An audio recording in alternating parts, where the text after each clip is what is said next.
Hey kids, how's it going? Mariah with some Cooking is Coping today. I'm going to show you some fundamentals of asparagus, but first of all you have to look at my hair because it's a fun day when you walk through the door and your teenager says, wow, what happened to you? Just because you threw your hair up like this. So I thought I'd leave it up and show you all. What do you think? All right, fundamentals of asparagus. Pick the skinniest ones. Sorry. Pick the skinniest ones you can find. Why? They're more tender. Unless you want to shave on the outside of really thick ones, pick the skinny ones. And we like tender asparagus, right, Alana? Mm-hmm. All right. Make sure you have your lined sheet tray. I'm going to roast this asparagus, and my oven's set to 375. You can do a little higher if you wish. That one already had the woody end broken off, so I can just put it there. But I want to show you about this. Asparagus will tell you what part of it is good and what part is going to be chewy and not pleasant to eat. So if you take your asparagus and you gently push it, well, there you go. You see where that broke? That means that the rest of this is good to eat.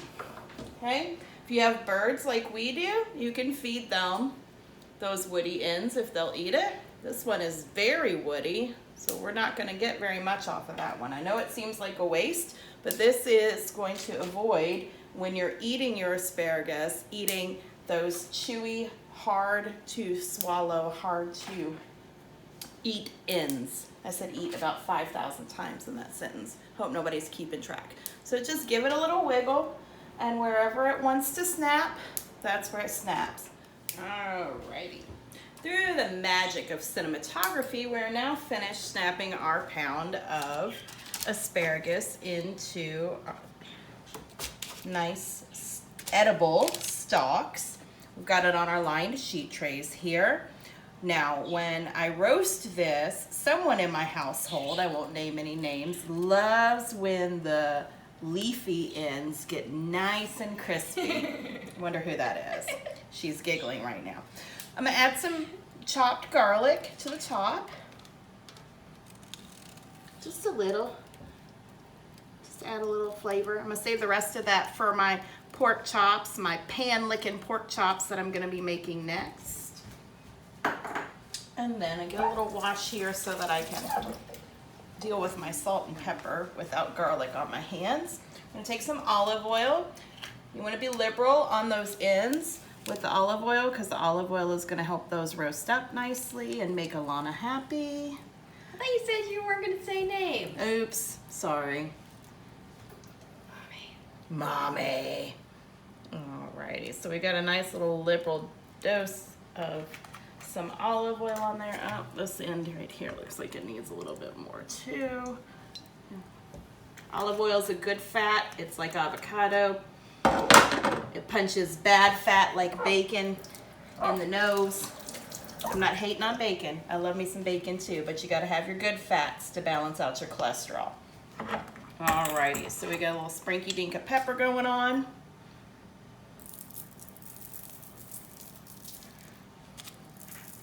Don't try this at home. I've practiced with this very large opening sprinkling. I think you all have seen some of my accidents where I get a little too much pepper too. And then we've got our salt, and this is sea salt, so it's going to be using less because it's big, pretty salt. Okay, so I'm just going to put this in the oven, and we'll come back in a little bit and see what it looks like. It'll probably take about 15 to 20 minutes. All right, I have the asparagus in the oven, and I have a paper towel. What am I going to do with the paper towel? I am going to use it as a kitchen tool. And we're going to pat these beautiful pork loin chops dry on both sides. We're going to slop stuff everywhere because that's what we do. Oh no, Mariah just touched raw meat. It's okay. I'll wash my hands. Don't worry.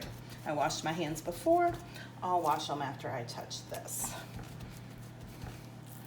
So those are nice and dry, and Alana's gonna pause the tape while I go and wash my icky hands, and then we'll come back and season these up.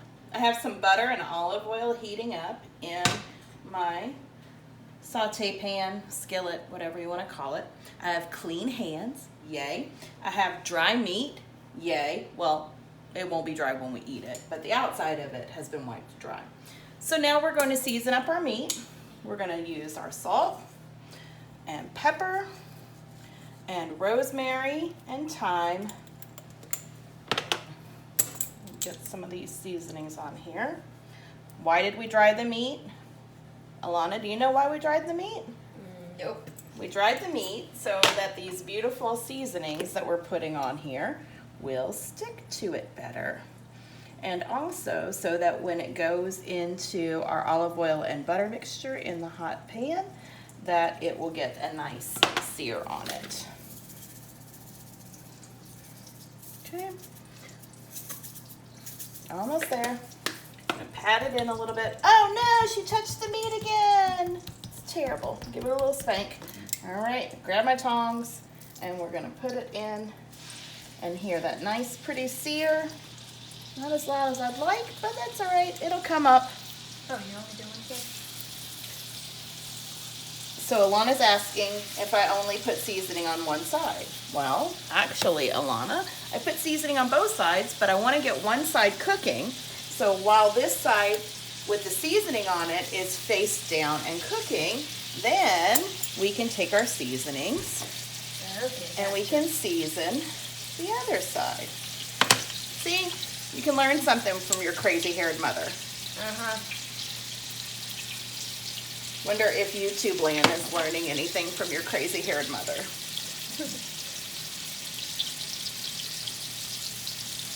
So we're seasoning up the other side. The thyme doesn't want to come out. I'm having a time with this thyme.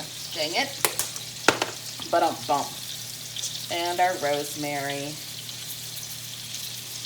And then I will use my dirty hand and press it down one more time.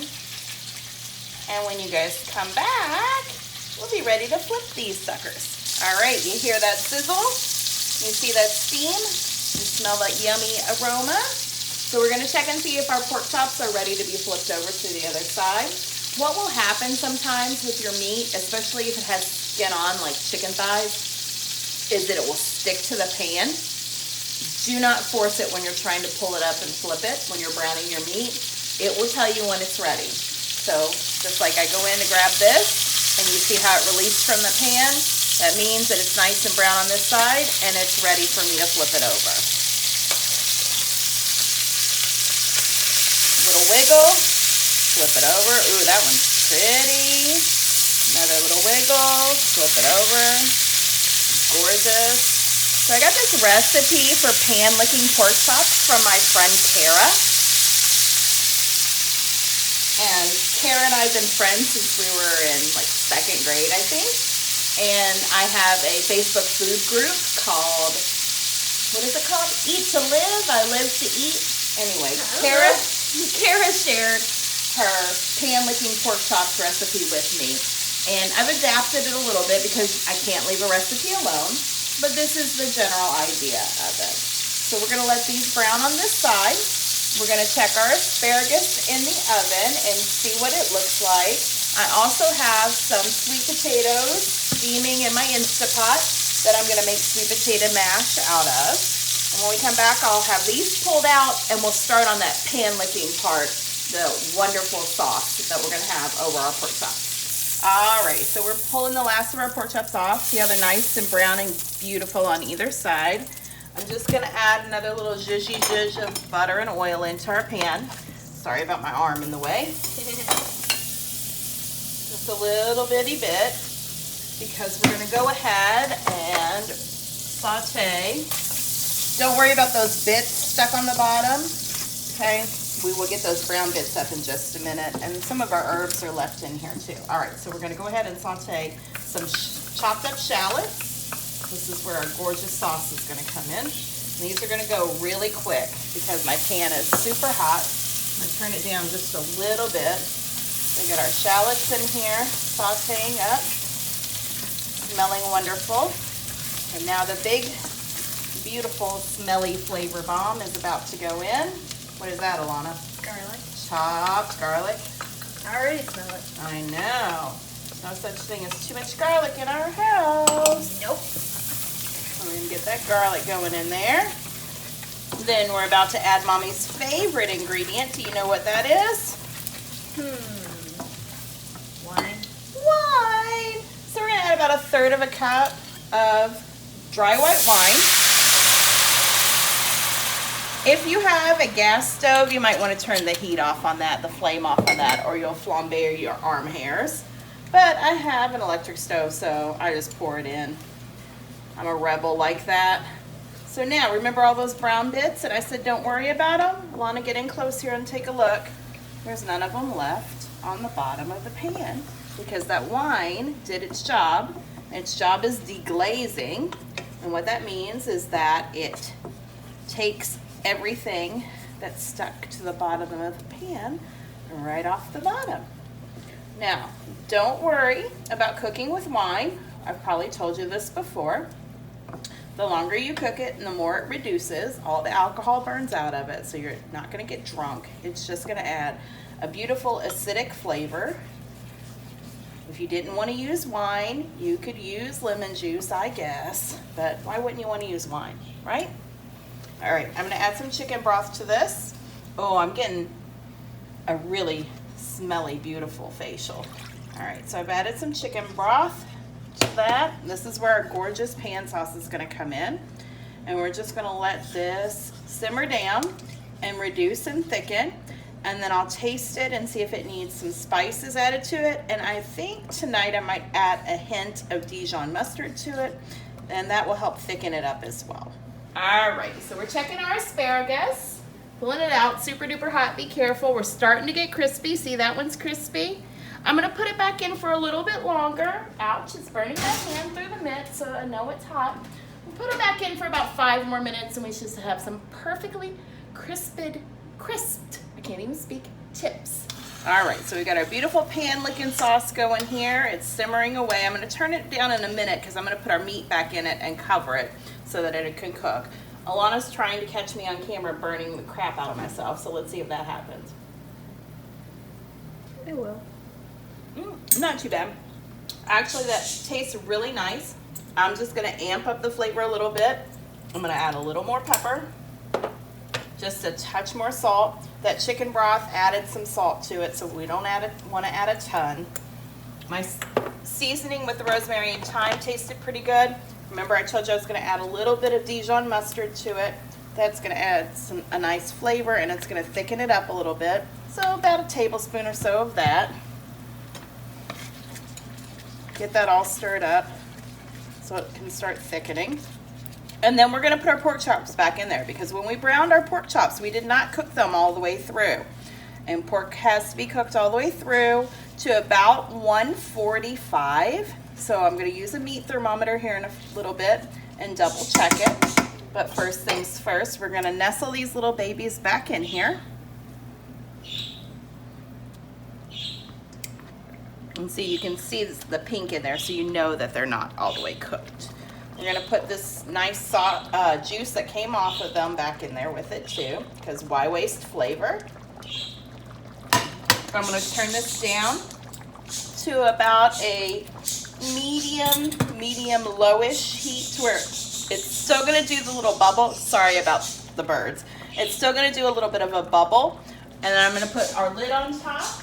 I have to go grab the lid. Sorry, small kitchen. I have to put things where I can fit them. I'm going to put our lid on top, and that's just going to cook in its own juices and be nice and tender and delicious. Alrighty, so we have, ooh, look at that. Gorgeous. I hope I don't lose it off of there. Asparagus with nice crispy edges. So we're going to put that there. Yep, hot. Watch out. Move it. Move it. Okay. Ooh, look at those. They look nice, pretty. I'm going to put those there on top.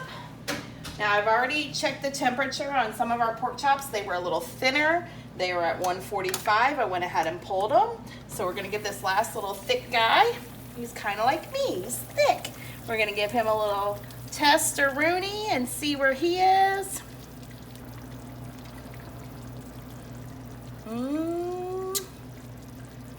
So he's close. I might give him one more. Oh, I don't know. I might give them 1 more minute to come up to temperature. But what I really want you to see here is this broth. And I picked the tiniest spoon to show you. So let me just get a big old spoonful of this.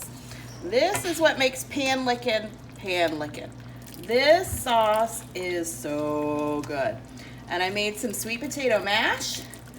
And we're going to pour the sauce over top of pork chops and the mash and our whole plate and our whole face, and it's going to be delicious. And that is the fundamentals of asparagus and Kara's pan licking pork chops made by Mariah. And this has been Cooking is Coping, and Alana and I will see you next time.